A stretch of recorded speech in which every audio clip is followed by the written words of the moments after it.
El discurso del señor presidente, que se esperaba con una gran expectativa, se iban a anunciar medidas económicas de calado ante esta situación. Tenemos a el economista don Eli Feinsack, pues pasamos tomando apuntes toda esta hora. Comenzó el presidente diciendo, lo apunté aquí, este es el momento más difícil en varias décadas para dar el mensaje al país. Pero este es uno de los discursos más livianos que he visto yo en un momento tan difícil como este. Coincido plenamente, Ignacio. Me parece que es una oportunidad desperdiciada por parte del presidente. Él mismo habló de no desaprovechar las oportunidades y este discurso fue una oportunidad desperdiciada. Era el momento para que él hiciera un discurso grandioso que despertara el espíritu del costarricense, que anunciara las medidas que se iban a tomar de aquí en adelante para recuperar la economía una vez que se supere la pandemia. Y pues básicamente no vimos nada de eso, ¿verdad? Yo apunté, en la página 23 están 3 de las medidas, las únicas concretas, específicas. Sí. Debemos dar solución a la informalidad, no se explica cómo. Tenemos que traer al país jubilados de buenas credenciales a retirarse acá. Sí, regresar a los años 60 y 70. Y ¿verdad? a la ley 7013 de pensionados y rentistas. Con un país en condiciones completamente diferentes, claro. ¿verdad? Porque es un país mucho más caro y más inseguro, claro, que no necesariamente es un buen destino para los pensionados. Y la tercera medida concreta, las únicas que encontraba concreta, impulsar el cultivo del cáñamo. Y 2 líneas después dice, el equipo económico del gobierno presentará el detalle de estas y otras iniciativas esta semana. ¿Por qué no aprovechó el presidente ante todo el país, ante los señores diputados, para presentar esas medidas concretas? Es incomprensible realmente y reitero, me parece que fue una oportunidad desperdiciada por parte del presidente, que debió haber dado los lineamientos de esos anuncios y dejar que después su equipo llene los detalles, ¿verdad? Pero aquí lo que hay son, como decía usted, 3 pinceladas. Yo anoté una 4ª medida que él anunció, que es reducirse su salario en 10%, ¿verdad? Con lo cual vamos a tener un ahorro anual de 6 millones de colones. Ya la libramos, ¿verdad? Ya libramos la crisis con esa clase de ahorro. Entonces, él habla de socarse la faja. Claro. Y uno se pregunta, ¿y por qué no todo el gabinete va a seguir el ejemplo, digo yo? Bueno, ahora que hablamos del gabinete, por supuesto, uno hubiera esperado que como mínimo anunciara que el gabinete completo iba a tomar una decisión de estas, o acompañarlo en la decisión. Uruguay, el gobierno de Uruguay recientemente anunció una disminución del 20% de los salarios de todo el sector público, excepto aquellos que están en el frente, en la línea de frente de la batalla contra el COVID-19, ¿verdad? Entonces es una medida mucho más ambiciosa, pero que abarca también a todo el sector. Hay que reconocerle el gesto de reducir en un 10% sus salarios. Su gesto personal. Pero en estos momentos, pues vale como gesto, pero hubiéramos esperado más propuestas en lo que es recorte a gasto público. En efecto, no las menciona. Varias veces hace alusión a la necesidad de socarse la faja, de la austeridad en el gasto público.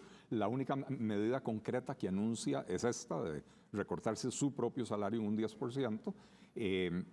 Supongo que en su mente queda la idea de que los recortes que ya se anunciaron, uno de 70.000 millones de colones, otro de 74.000 millones de colones, pareciera ser que para el presidente eso es suficiente.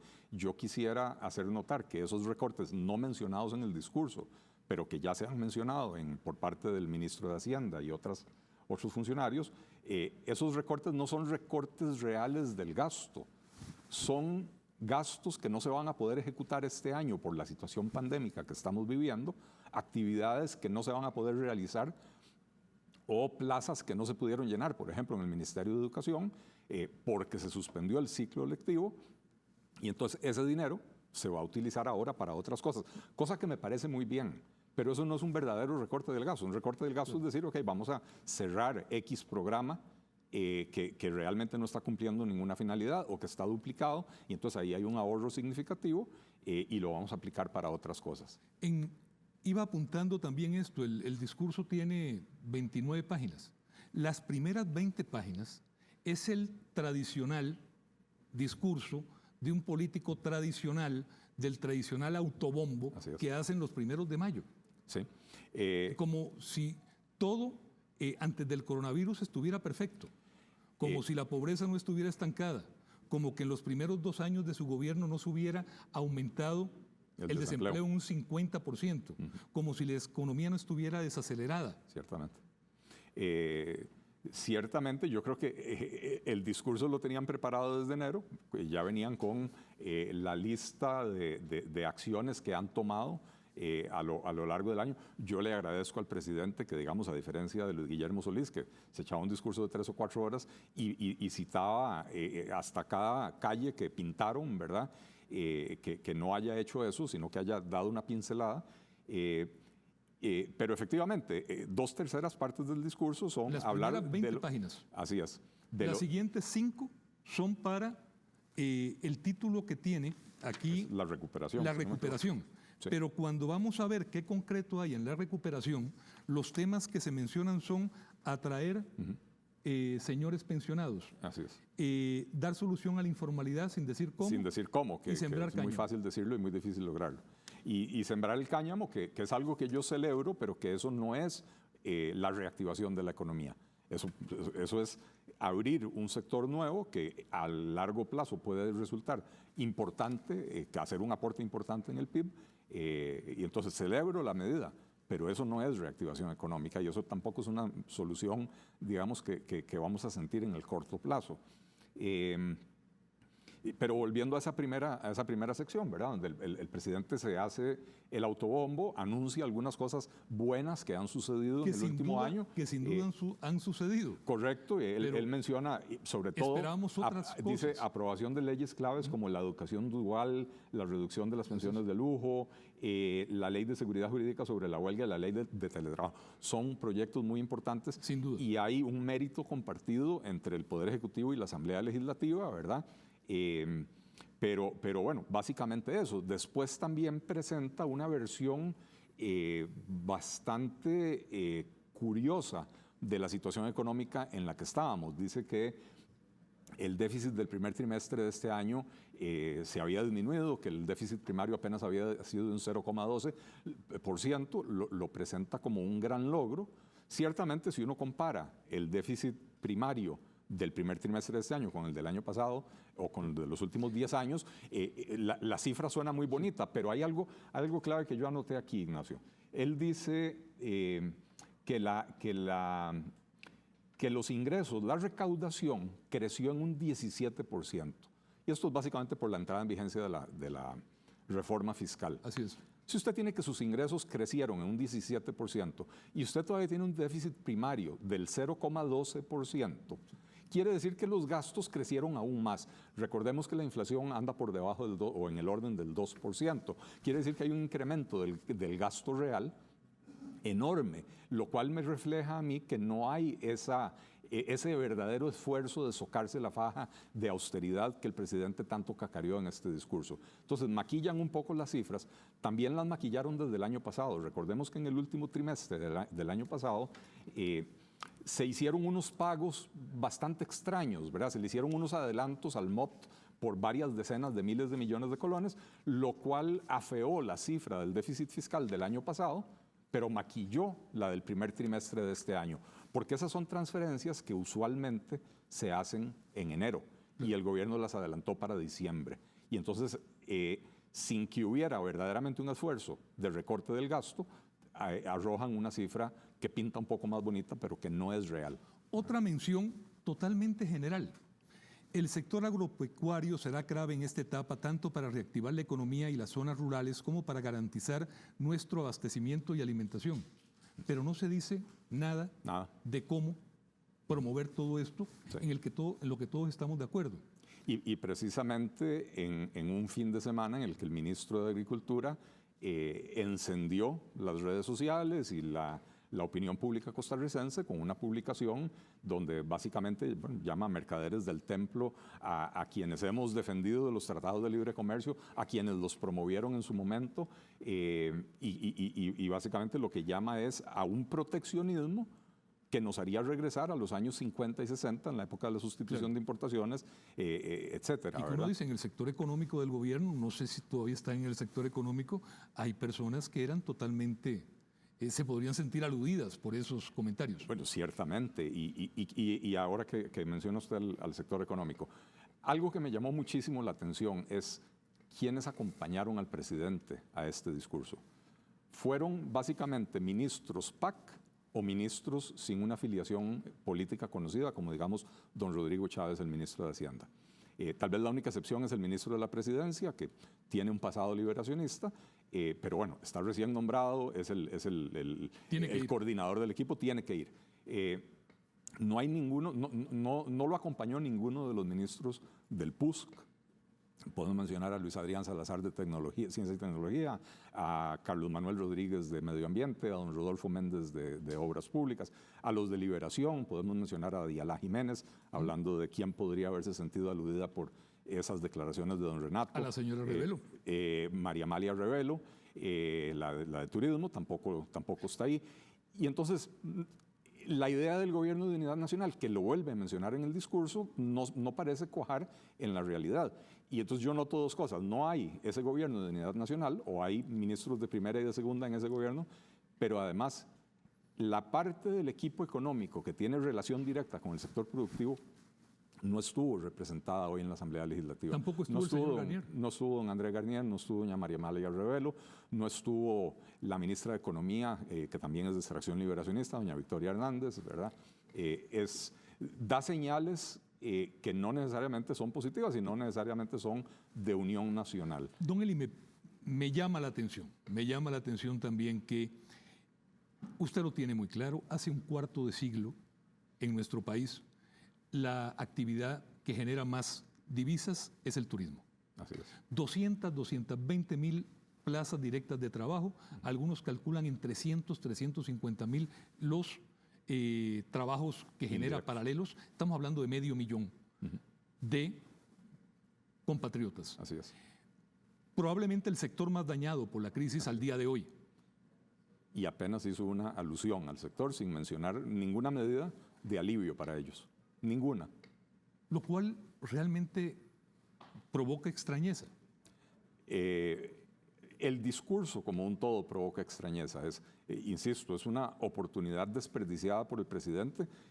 Usted lo calificó de un discurso tremendamente liviano para una época tan complicada como la que estamos viviendo. Yo coincido plenamente. Y para mí esto lo que revela o lo que refleja es que el presidente sigue estando muy mal asesorado. No nos olvidemos de que antes de caer en la crisis de la pandemia, el gobierno estaba inmerso en una crisis política muy profunda que hizo que el presidente perdiera a prácticamente toda su gente más cercana, ¿verdad? Un grupo. Un grupo, bueno, una parte por lo menos de la gente que le hablaba al oído. Por el tema del UPAD. Por el tema del UPAD, precisamente. Y bueno, pareciera ser que no ha logrado hacerse de esas personas que lo asesoren, que le digan, presidente, usted aquí tiene una oportunidad política excepcional, tiene la oportunidad de hablarle a todos los costarricenses desde la Asamblea Legislativa, bueno, en este caso desde el Museo de los Niños, pero frente al recinto que se está usando para el Poder Legislativo. Tiene que hacer un discurso épico, tiene que hacer un discurso donde usted anuncie las grandes medidas y el rumbo que va a seguir el país de aquí en adelante. Pero eso no lo vimos. Lo desperdició y para mí eso es reflejo de que no tiene buena asesoría, no tiene quien le hable al oído y le diga, señor presidente, este es un discurso débil. Porque yo me imagino que este discurso está listo hace varios días y varias personas lo tienen que haber revisado. No tiene alguien con colmillo político que le diga, presidente, este discurso le falta la carne, ¿verdad? Y hay que ponérsela, no desperdicie la oportunidad. El trabajo que ha hecho el sector del gobierno y el gobierno en general y todo el pueblo en la lucha contra el COVID en la parte sanitaria es digna de todo encomio y de todo reconocimiento. Sin embargo, jugando con el símil que se ha utilizado, uno nota como que definitivamente uno está claro en que, como lo dicen las autoridades de salud, hemos ganado el primer tiempo, cualquier cosa puede pasar, el primer tiempo en la lucha contra la pandemia sanitaria.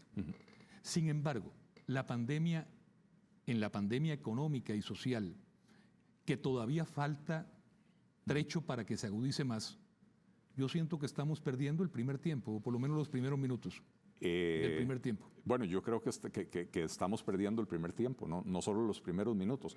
El equipo económico, a diferencia del equipo de salud, ha tenido todos estos meses que hemos pasado básicamente en cuarentena para juntarse, pensar y diseñar una estrategia y poder decirle al país, así es como vamos a salir adelante de esta crisis, estas son nuestras propuestas. Digamos que es un lujo que no tuvo el equipo de salud. El equipo de salud dijo, hay epidemia, inmediatamente hay que empezar a atacarlo, y empezaron a trabajar casi que sin calentamiento. El equipo económico ha tenido todo este tiempo para hacerlo. Ya hubiera sido hora de que esas propuestas y esa estrategia hubiera estado plasmada en este discurso, claro, y que el presidente lo hubiera podido anunciar. Nuevamente, no era para que se echara un discurso de 4 horas anunciando todas las medidas específicas. Mencionar los títulos de los proyectos. Los títulos de los proyectos, las líneas generales de por dónde va a ir el asunto. Aquí lo único que hay, creo que usted mencionó, 3 medidas que son atraer inversionistas pensionados, rentistas en realidad. Resolver el tema de la informalidad. Resolver el tema de la informalidad sin decir cómo. El cáñamo, y la cuarta, recortarse el salario del presidente en un 10%. Y por ahí escondido y velado en el discurso dice que se van a seguir socando la faja inteligentemente, dice, con la generación de ingresos sanos y temporales. Y para mí esto ingresos sanos y temporales, a mí me suena impuestos. A impuestos, por supuesto, estos son impuestos. El recorte es de 6 millones de colones, que ese es más o menos el 10% del salario del presidente a lo largo de un año. Y entonces ahora lo que sigue es, vamos a subir los impuestos a un sector privado que ya está tremendamente golpeado. No podemos pretender salir de la crisis con este tipo de soluciones, ¿verdad? Tratando de golpear aún más al sector privado. Claro. Solo queda esperar, como lo decía el señor presidente, ver qué anuncia el sector económico. Porque allí, pues en la página 23 claramente dice, el equipo económico del gobierno presentará el detalle de estas y otras iniciativas esta semana. Lo decimos por tercera vez, pues la ocasión era esta. Recordemos que fue el señor presidente, pero habrá que esperar unos días. Recordemos desde hace cuánto están anunciando, por ejemplo, la presentación de la ley de empleo público, que la han ido posponiendo durante más de un año, y lo mismo ha sucedido con otras propuestas, ¿verdad? Que se anuncia que se van a anunciar y después se desaparecen, ¿verdad? Entonces vamos a tener que estar atentos, vamos a ver qué es lo que van a presentar. Yo esperaría, ojalá haya una visión de conjunto que nos indique hacia dónde vamos a ir. De lo que se puede dilucidar de este discurso, las señales no son buenas y no son claras, pero bueno, al hablar ahí de impuestos temporales, dice él, ojo que ahora el gobierno no usa la palabra impuestos, ¿verdad? Ahora, ingresos sanos y temporales. Ingresos sanos y temporales. El otro día hablaban del impuesto solidario que salió la ministra de Planificación diciendo no es un impuesto, es una contribución. La diputada Paola Vega ahora quiere crear un nuevo impuesto ambiental, pero dice no es un impuesto, es una, no me acuerdo cuál fue la palabra que usó ella. Así que si lo que nos va a presentar el equipo económico es más impuestos, extinción de dominio, que lo menciona el presidente, y la socada de faja es el recorte del salario del presidente, pues entonces no vamos bien. Gracias, don Eli, por estar con nosotros.